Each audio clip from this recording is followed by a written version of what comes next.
ঠিকই টাকা নিচ্ছে, কিন্তু আমার বেলায় তো আর তা হচ্ছে না। আমার বাপ করে হচ্ছে মাঠে কাজ, আর তোর বাপ করে কি চাকরি। আর আমাকে তো মনে করছে নুন আনতে পান্তা ভরে, তুই তো চাওয়ার আগে তুই পাই যাচ্ছিস পরিবারের কাছ থেকে, তোর আর কি লাগে? আর বাড়িতে যে টাকা নেবো, তো টাকা চাইলে তো মনে কর তাদের হচ্ছে মুখের দিকে আর তাকানো যাবে না, কারণ তারা খাইতেই দিতে পারে না সঠিকভাবে কয়টা ভালো মতো। তাদের কাছে টাকা কিভাবে চাবো? দিন তো মনে কর সবার এক যায় না, বুঝলেন? কারণ এখন তুই কি করবি, আমি এখন যদি মনে কর আরো আমার পরিবারের হচ্ছে শপিং করার টাকা কয়ে নেবো কি, আমি আরো যদি তাকে না দিই তাহলে তারা আরো কেনাকাটা করতে পারে না।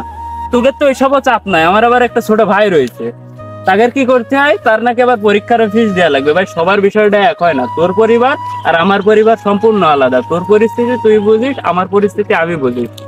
তোর ওই যে মনে কর তুই বান্দরবন কর, সুন্দরবন কর, যেই জায়গায় যাস না কেন, তোরও বেড়াতে যাইতে ইচ্ছা করলে আমারও কিন্তু বেড়াতে যাইতে ইচ্ছা করে, কিন্তু কি করার, ওই যে সামর্থ্য নাই। সবার তো আর সামর্থ্য সমান থাকে না। আল্লাহ তোর সামর্থ্য দিছে, আমার দিয়ে নাই। আল্লাহ যেদিন আমার সামর্থ্য দেবে ঠিকই আমি সেদিন যাব, দরকার হয়।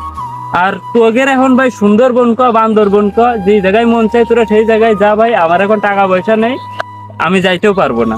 ভাই আমি তোর সাথে একমত, কারণ সবার পরিবারের অবস্থা একরকম হয় না।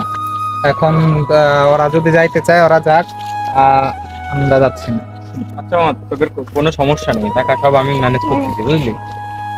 সমাজের সকল পরিবারের ছেলে মেয়েদের অবস্থা সমান থাকে না, সেজন্য ইচ্ছা থাকা সত্ত্বেও সামর্থ্য না থাকার কারণে এমন অনেক ইচ্ছার মৃত্যু ঘটে। এমনকি টাকা পয়সার অভাবেও পরিবারের ছোট্ট ছেলেটিকে দায়িত্ব নিতে হয়।